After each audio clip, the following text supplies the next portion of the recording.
What's up, everyone? No, there's something on the lens.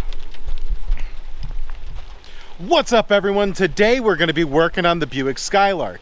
When we first picked this thing up, she was running a little bit rough, but ultimately not too terrible. The big issues were oil pressure and overheating.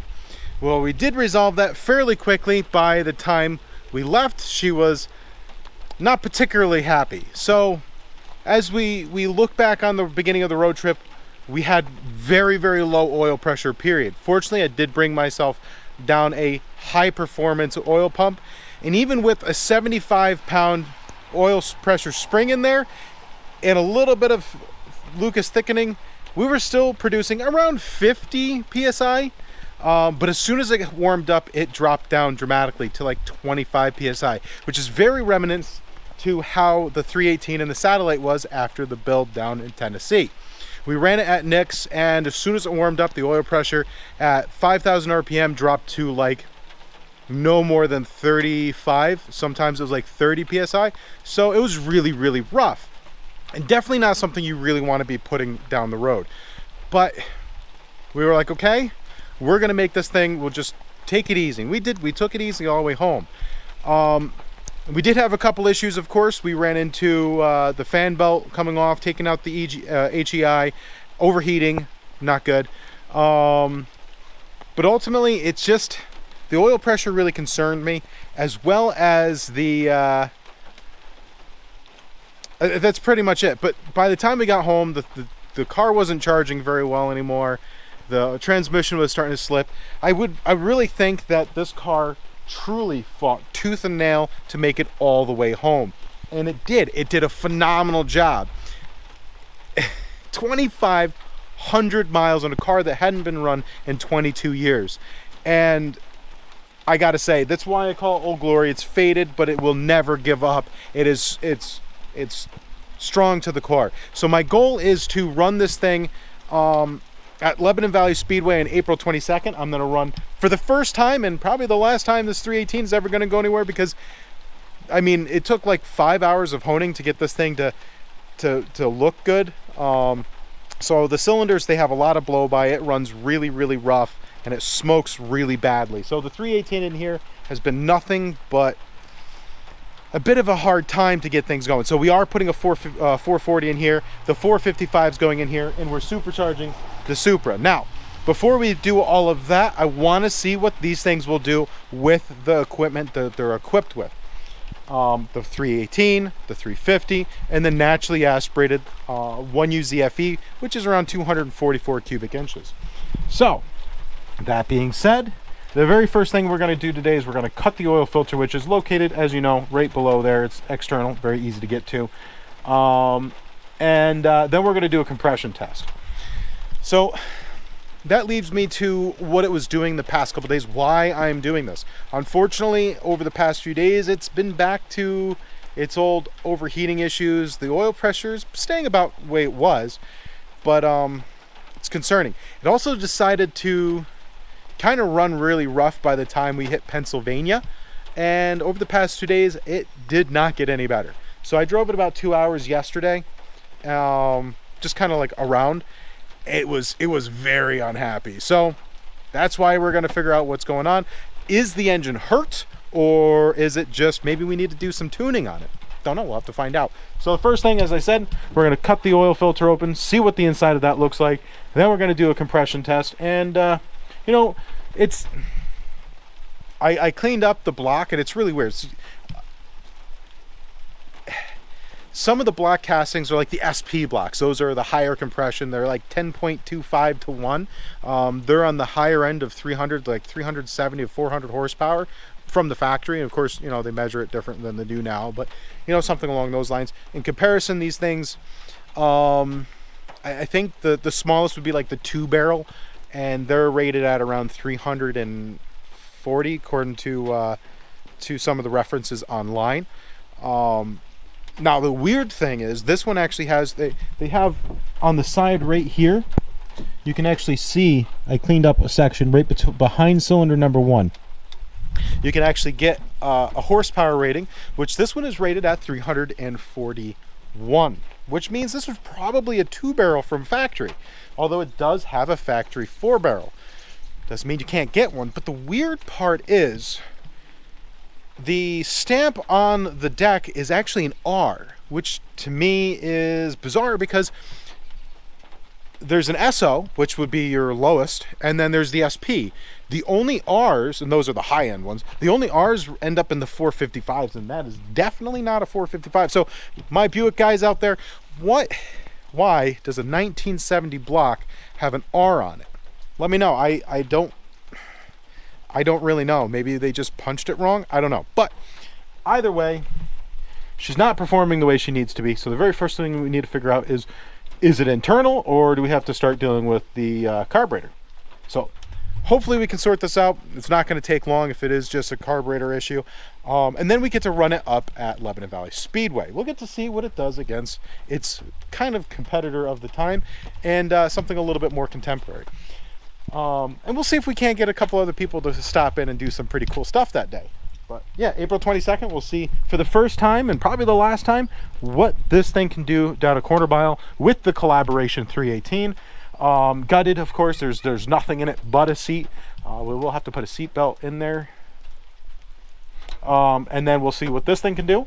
We'll see what that thing can do. So let's go ahead, pull the oil filter off, cut it open, and see what we got going on in there.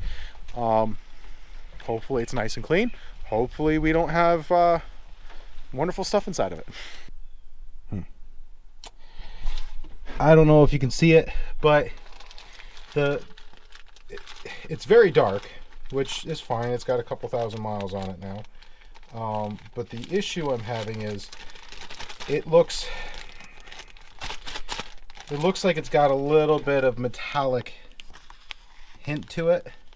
So there's a magnet in here. It is thick too. It's very thick. We had to put some pretty thick stuff in here to get it to, but you can see it as I mix it up. It almost looks like brass. I don't know guys. Not good. I don't see any metal, but that's pretty tough. So the next question is, we'll pop this open, what we have going on in there. Is it hurt? I don't know. It's not looking good, guys. If it is hurt, we'll still run it down the drag strip. I don't think it will destroy itself in one run. But so I am still curious to see what this thing will do. From the factory, supposedly this block was rated with 341 horsepower. But with that stamping being weird, take that with a grain of salt. So now we just loosen this up a little bit, pop this thing on there, like so. Let the tool do the work. You might make a couple passes, but don't crush it.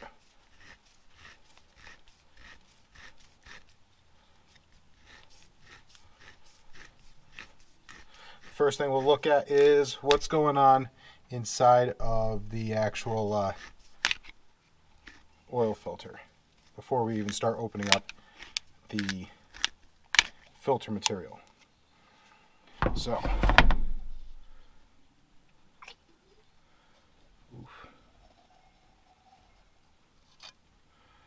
yeah, you can see it's got a metallic to it. Oh yeah, not good. Although I don't, oh yeah, you can see a little bit of gunk in there. Question is it metallic or, oof.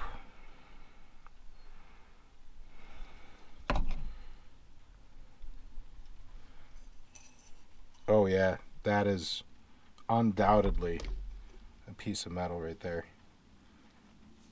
Let's see, where did I put my, that's right there. No, maybe it's just a piece of hard carbon. So it's not metallic. So it may just be hard carbon. Alright, so next thing is I forgot my knife. We got to go get a knife, cut this, and pull this out and see what this looks like underneath the light. Alright, moment of truth, guys. Take our little pocket knife. Give her a turn. This one doesn't seem to have a metal thing in the center, so it should just, you ride it right on that inner surface there.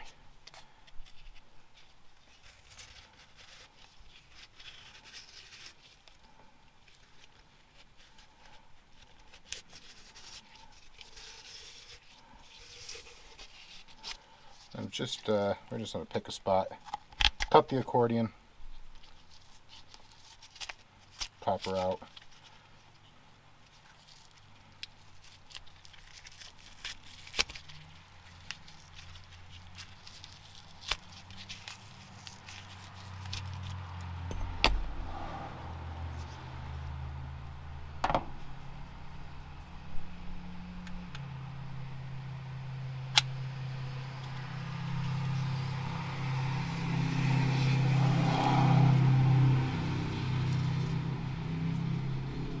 Oh, the last one I did in a Buick had a lot of carbon kicking around in it.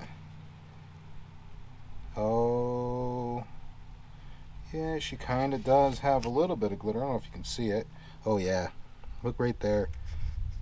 Wow, that's definitely metallic. That's definitely metallic, guys. I mean, it's not horrible. Maybe. Yeah, she's we're definitely gonna have to hop on this 440 build real quick. Again, I still want to run this thing down the drag strip at Lebanon Valley. So I'm curious to see what this thing will do in its current configuration. I want numbers, but we'll see what we can do with that. Next question is how does she look as far as the compression goes. So the next thing we want to go ahead and do is a compression test, and this is cylinder number 1, cylinder number 7, cylinder number 5. So far so good. Cylinder number 3. What? That didn't look like that down in Texas. That's we'll have to clean that, gap it, and we'll see how it runs after we clean that up. But what we're gonna go ahead and do is sit you guys right here.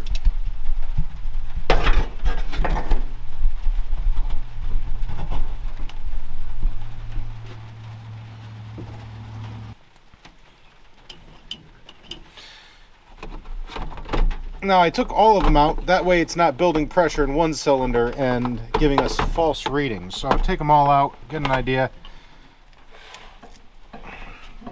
Make sure she's flatlined.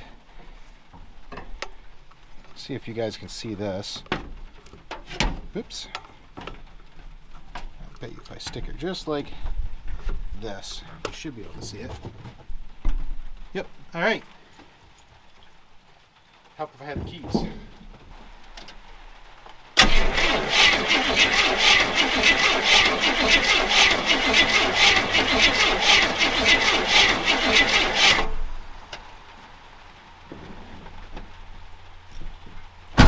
Because of the awesomeness of GoPros, I can actually see. We should have a lot more compression than that. Like a lot more. It's sitting at just above 90. Oof. Oofta. Oofta. All right. That's not good. Go to the next cylinder.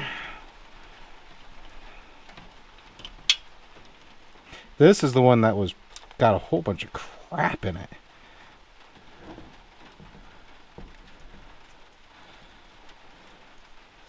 So I would be surprised if this makes nearly as much horsepower as it's saying, which at 341 was one of the lower of the potential 350 horsepowers.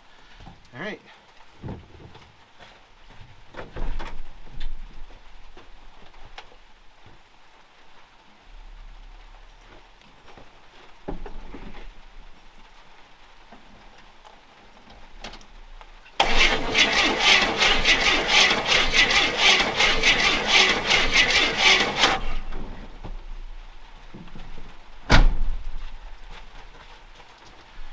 That one's not building any pressure at all.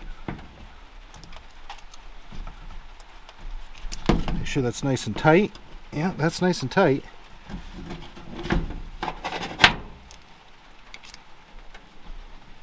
We may have a dead cylinder. Try it again.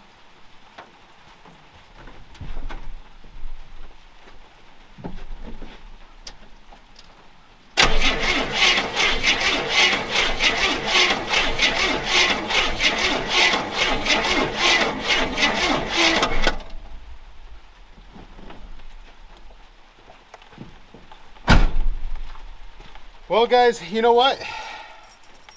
I think that's where we're going to stop it. Unfortunately, we have cylinder number 3 is dead. Dead. Stick the fork in it, she's done. A perfect example of like,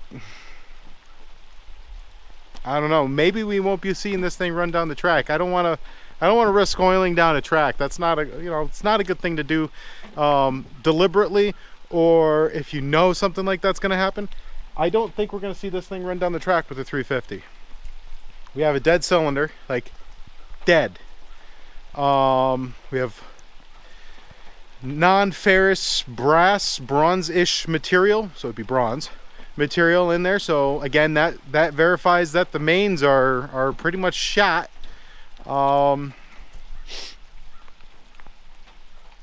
We'll go ahead and finish putting the order in for all the 455 parts, so that, you know, I was really hoping to see the 350 run against this thing to see what it does, but maybe we'll do something else run against this, because I can't in good conscience oil down a track. So yep, again, the Lord will see you through some of your most crazy trials. And getting this thing home from Texas, we had the oil, or the oil issue from the beginning, which of course I said my thought was main bearings, and then we lost the fan belt, which caused us to lose the HEI. The thing got us home. The transmission started to slip, and then we really stopped charging. It was intermittent at best. So there's a reason why I'm calling this the Old Glory. She got me from Texas to New York, even though the engine really is on the last leg. So we'll treat her right, and we'll get her the 455 she deserves. And someday we'll put a 4-speed or a 5-speed transmission on it. But guys, she's hurt. She's badly hurt. No compression on cylinder number 3 at all. I'm sticking the fork in it. We'll leave it in it so I can drive it around and move it around inside the driveway. And we'll get the 455 in here as soon as we can. Yep. Is what it is. I mean, that's the ultimate plan anyways, but, you know, it is what it is. That's all I can say. It is what it is. At this point, stick the fork in it. 350 is cooked. So on that, intensely disappointing, but ultimately not overall impactful on the Skylark as it sits. Just gives us more reason to put more power in, baby. All right, guys, you have yourselves a beautiful night. Remember, there's a silver lining in every cloud, and that is we'll just have to put the 455 in sooner. So keep her shiny side up, and God bless, guys.